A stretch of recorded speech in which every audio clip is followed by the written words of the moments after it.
That was wonderful. Now, for the second speaker this afternoon,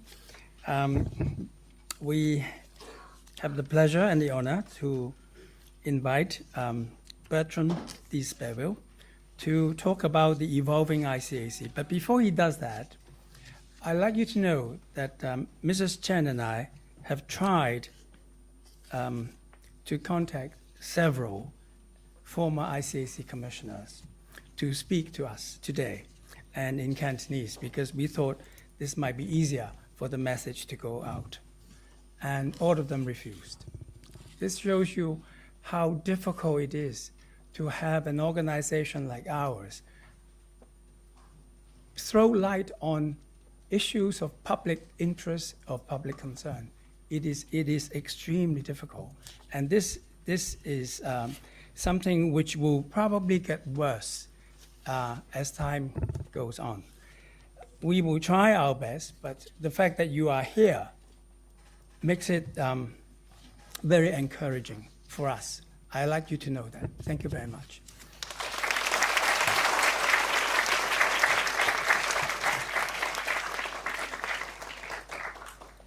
Mr. Speville was Solicitor General before he became ICAC Commissioner.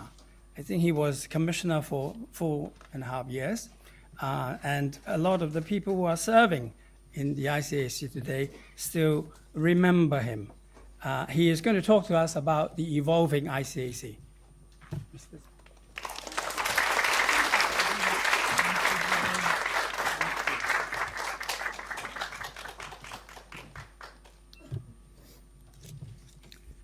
Mr. Chairman, ladies and gentlemen,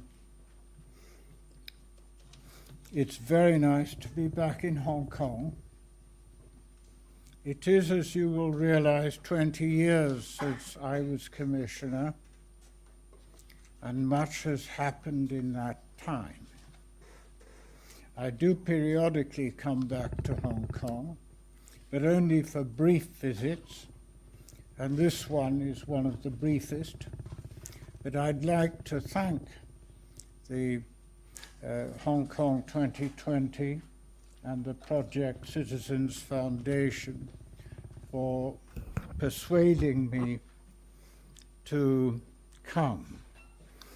Mr. Chairman, you referred to the fact that you had approached other former commissioners and they had all, I hope, politely declined. May I say that they are probably less foolhardy than I am. Well, to the serious business. I hope you will not expect me to talk about the current goings-on that I read about in the daily press reports that I receive in London. Let me start by saying, as you're aware, the ICAC has been fighting corruption with and on behalf of the people of Hong Kong for 42 years. During that time, it has been evolving. That's hardly surprising. For living organisms and species, evolution is an essential of their existence. Likewise for organizations and institutions. Evolution necessarily involves change. The point about evolution is survival, thriving in changed circumstances. The ICAC is an institution, of course, created in 1974 in the context and circumstances of Hong Kong at that time.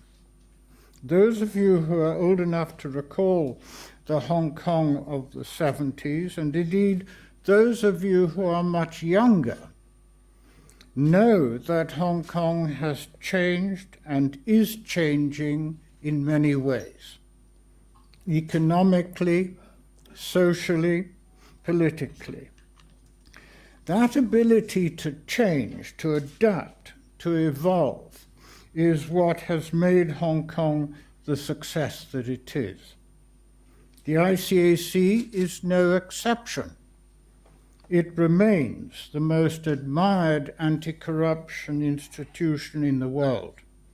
Within Hong Kong, it is the most strongly supported of all the agencies of the administration, enjoying for 20 years now the support of between 97 and 99% of citizens. We should not overlook an important feature of the theory of evolution. It's only the changes that are right for the environment that ensure survival. Those that are not right have the opposite effect. The same applies to organizations and institutions. Again, the ICAC is no exception. Let me mention a few of the positive changes made at the ICAC over the years. There have been many, but we haven't time today to consider all of them. First of all, you may recall, those of you who are old enough, that it used to be a highly secretive organization where nothing was revealed unless it had to be. But for a long time now, the guiding principle has been all is transparent and open unless it has to be confidential. And you will all appreciate that confidentiality remains a vital aspect of some of the Commission's work. Secondly, 3 of its advisory committees used to be chaired by the Commissioner. That changed when the workings of the Commission were renewed by a committee chaired by Dr. Helmut Sohlman in 1994, which has already been referred to. It recommended that those operational advisory committees should be chaired by a non-official member of the committee, not the Commissioner. Thirdly, the advisory committee's activities used to be included in the Commissioner's annual report to the Governor. Dr. Sohlman's committee recommended that they should report separately, as they have done ever since. And fourthly, warrants of interception and surveillance are now subject to judicial supervision, an important safeguard against possible arbitrary use of those intrusive powers. Let me turn now to some of the ICAC's features that have not changed, but in my view should have been adapted to a changed environment. First of all, the relationship between the administration and the Commission itself. A strange feature of the law is that it states that the Governor, now the Chief Executive, can order and control the ICAC. Section 5 of the ICAC ordinance reads, as it always has. 1. The Commissioner, subject to the orders and control of the Chief Executive, shall be responsible for the direction and administration of the Commission. 2. The Commissioner shall not be subject to the direction or control of any person other than the Chief Executive. These words have never presented a threat to the operational autonomy of the Commissioner, simply because successive governors and chief executives have wisely exercised restraint.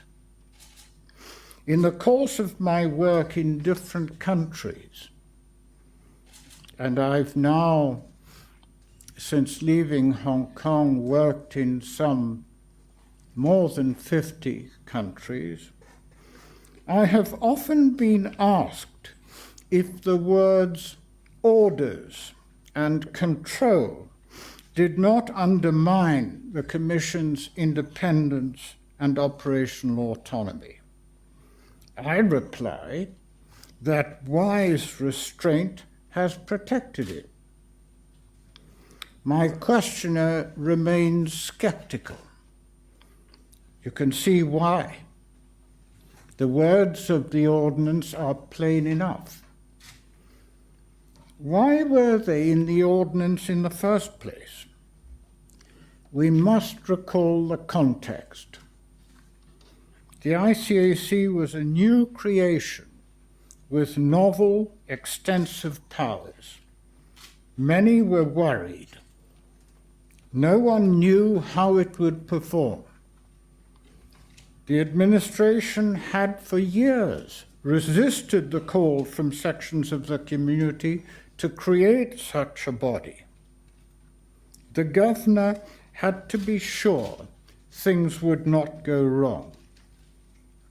He therefore had to insist on being able to control his creation. In the circumstances of Hong Kong, he did not feel that accountability by means of an annual report alone was a sufficient check. That was then. Since then, the accountability mechanisms have been increased and tightened. The exercise of some powers is subject to judicial control and supervision. The advisory committees of citizens work closely with the ICAC, monitor its activities, and report separately to the chief executive. Prosecutions remains in the control of the now Secretary for Justice. Is it not time to look at Section 5 of the ICAC ordinance, a colonial relic of those times, and allow the Commission's operational autonomy to rest on the security of law rather than the forbearance of the chief executive?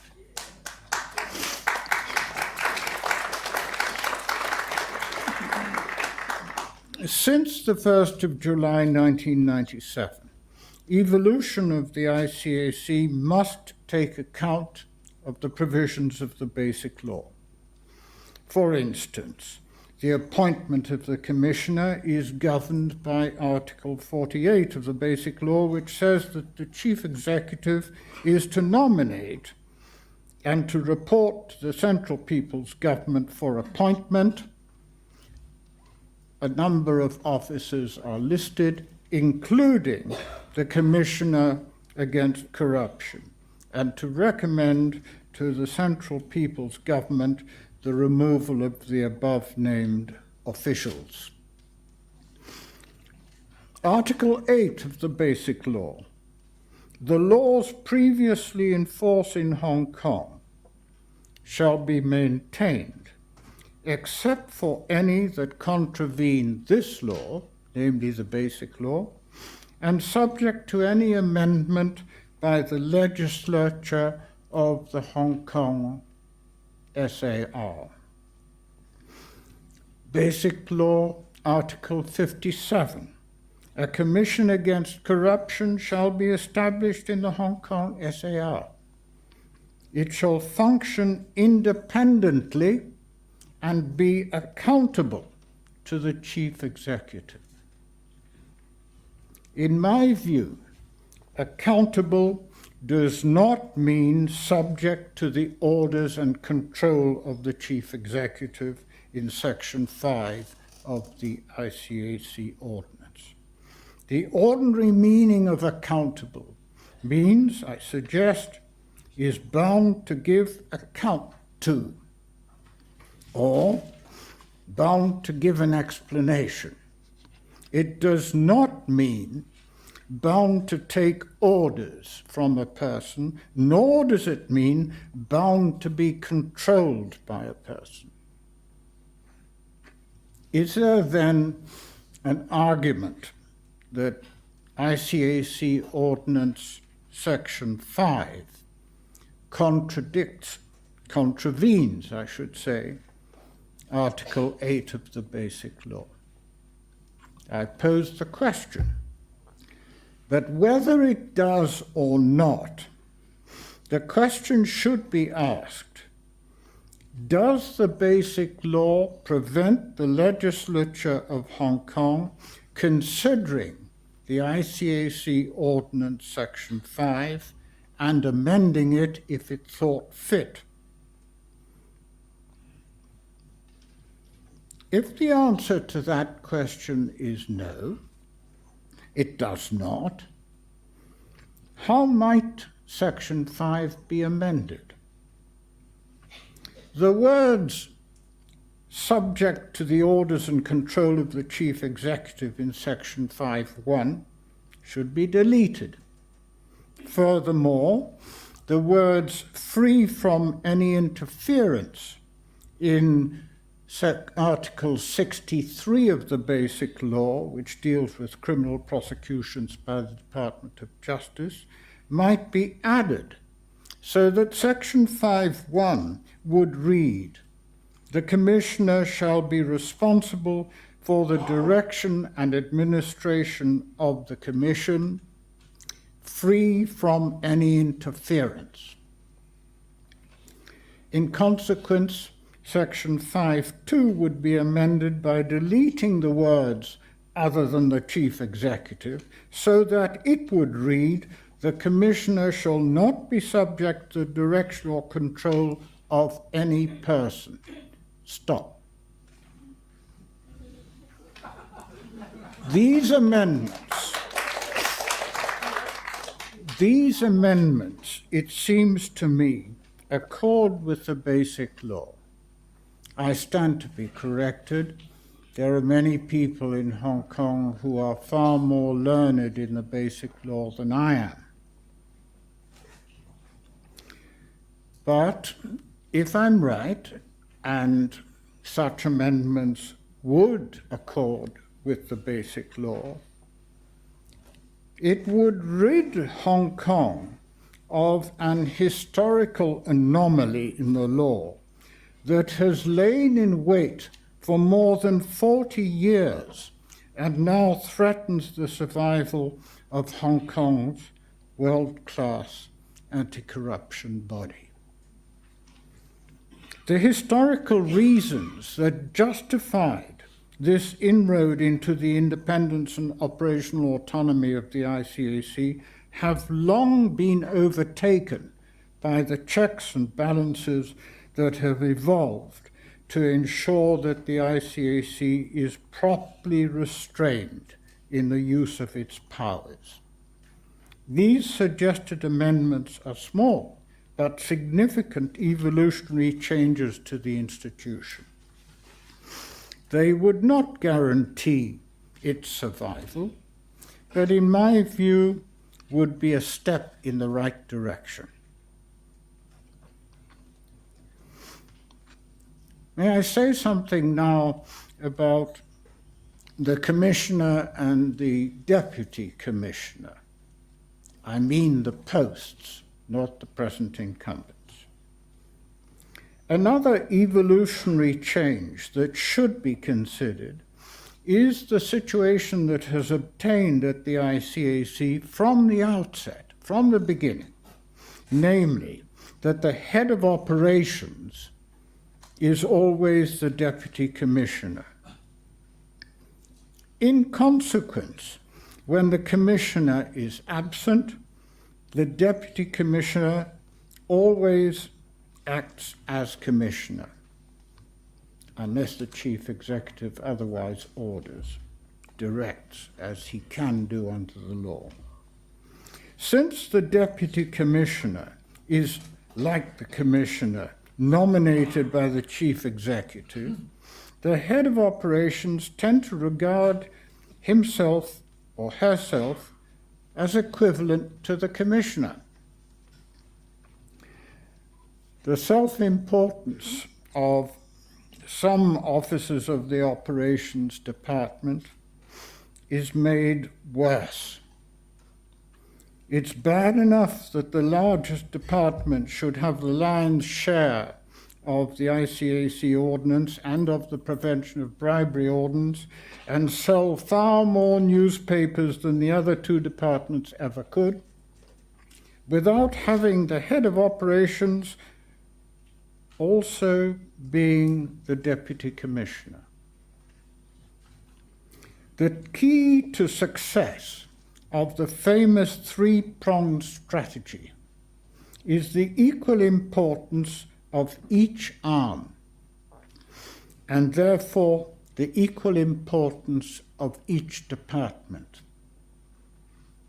Community relations, corruption prevention, and operations. They must all pull together like the horses of a troika. And the commissioner's job is to ensure that they all pull in the same direction. How then did this lopsidedness of the commission come about? When Jack Cater was invited to be the first commissioner, he wanted John Prendergast as his head of operation. Prendergast agreed to come only if he was made deputy commissioner. And so it was. The law was drafted to create a deputy commissioner. Prendergast was appointed deputy commissioner, and Jack Cater made him head of operations. The precedent was set and has dogged the ICAC to this day. Every head of operations has also been the deputy commissioner. But the reason for this situation has long disappeared. There certainly is a need for a deputy commissioner to help manage an institution of now some 1,400 established posts. But why continue the historical quirk of making the deputy commissioner also the head of operations? No change to the law would be needed, just a change to internal arrangements. Let me say something about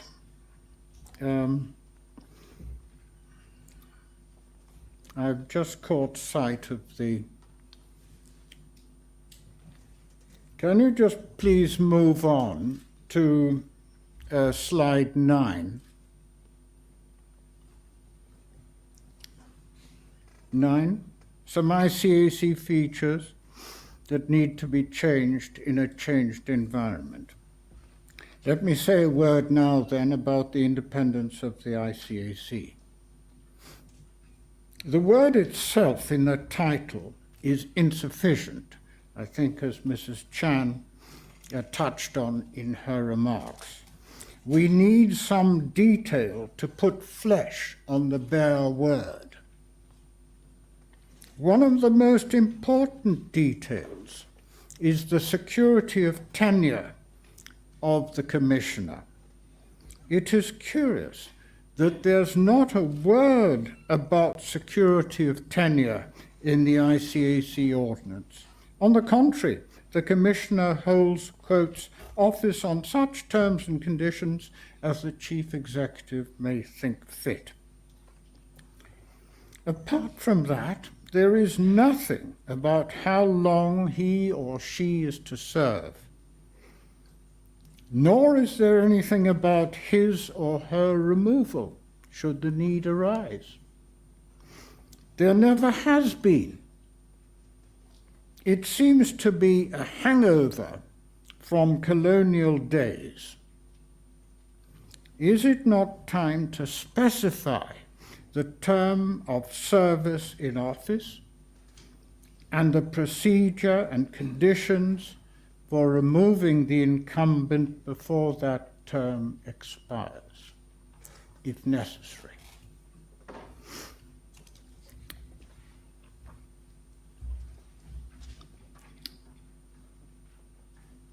Yes.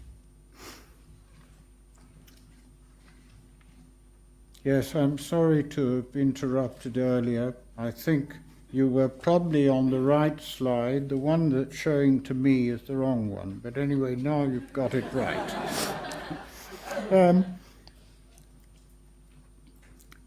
There was mention earlier, I think by both Mr. Chim and Mrs. Chan, of reviewing the ICAC.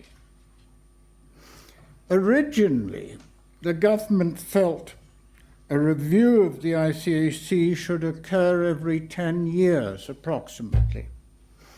Time slipped by, and it was 20 years before the Soman Committee was established and set to work in 1994. It reported 22 years ago. Another review, I suggest, is overdue. And should it not be done now?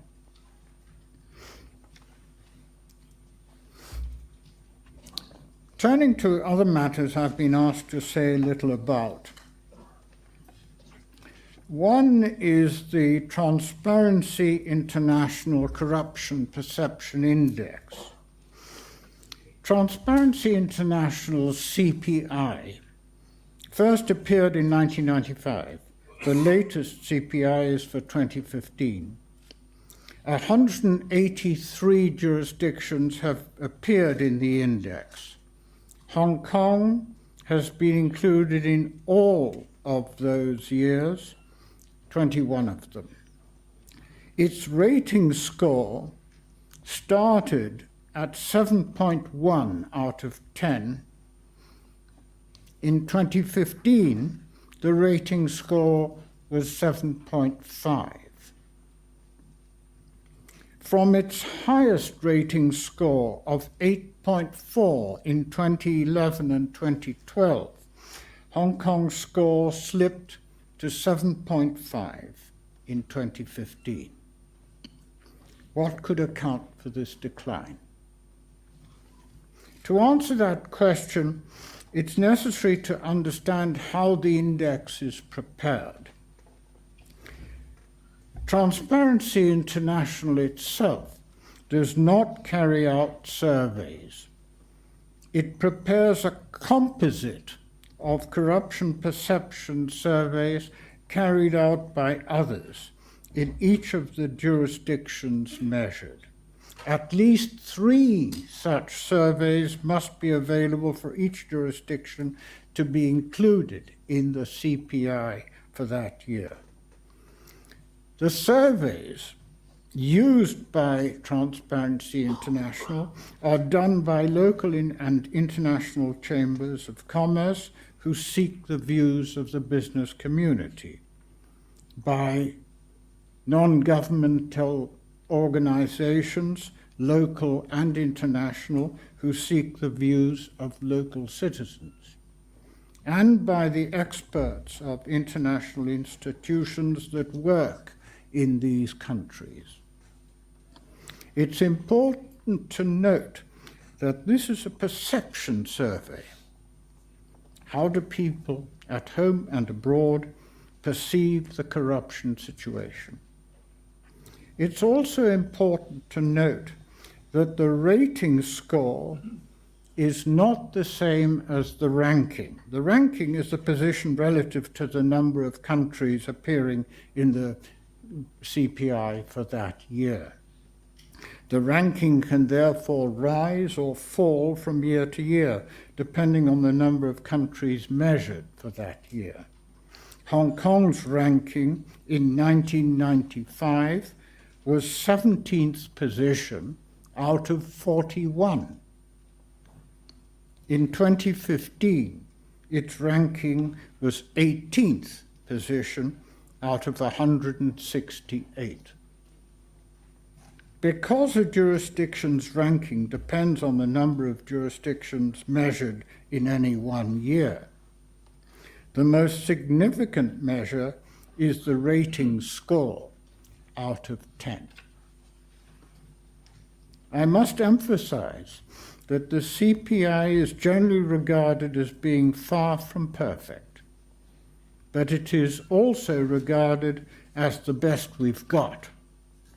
Certainly the countries themselves attach importance to it, and the press worldwide gives it much publicity when it's released each year. It's believed to have a significant effect on foreign direct investment. So, how has Hong Kong fared on its rating? As I said earlier, Hong Kong's first rating score in 1995 out of 10 was 7.1. In 2015, the latest CPI, it was 7.5. In the intervening years, the rating rose to 8.3 in 2005, 2006, and 2007, dropped slightly in 2008 and 2009, and rose again to 8.4, its best, in 2010 and 2011. It then dropped sharply to 7.7 in 2012 and declined fractionally more to 7.4 in 2014. In 2015, it rose slightly to 7.5. Answering the question asked earlier, why the decline from the high point of 8.4 in 2010 and 2011 to the current 7.5? Well, news and public comment, in my view, play an important part. That said, however, the rest would be mere speculation on my part. I've also been asked to say a word or two about staff morale. I've heard it referred to since I've arrived. I've read it in the press comments before I came, and I've heard it referred to this afternoon. I don't know about it being poor staff morale at the moment. I'm not so sure that the comments are valid. Certainly, that indefinable feature we call morale is a valuable asset. I've long left the Commission, and I can't now know its current state of morale. But I can mention some of the elements that contribute to high morale, and forgive me for listing them.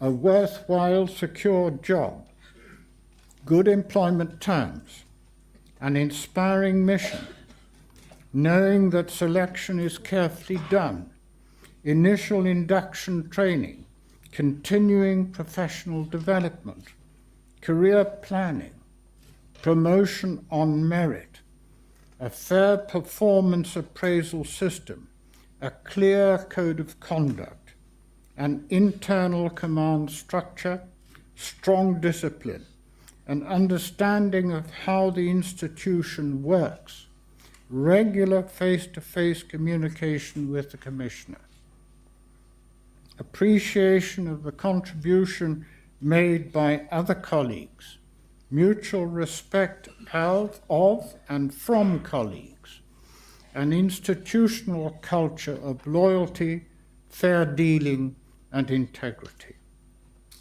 the well-earned respect from family, friends, and the community, pride in a job well done.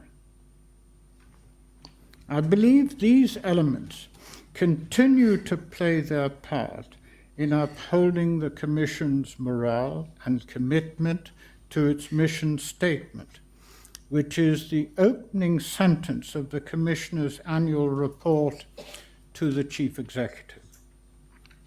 And I quote, "With the community, the ICAC is committed to fighting corruption through effective law enforcement, education, and prevention to help keep Hong Kong fair, just, stable, and prosperous."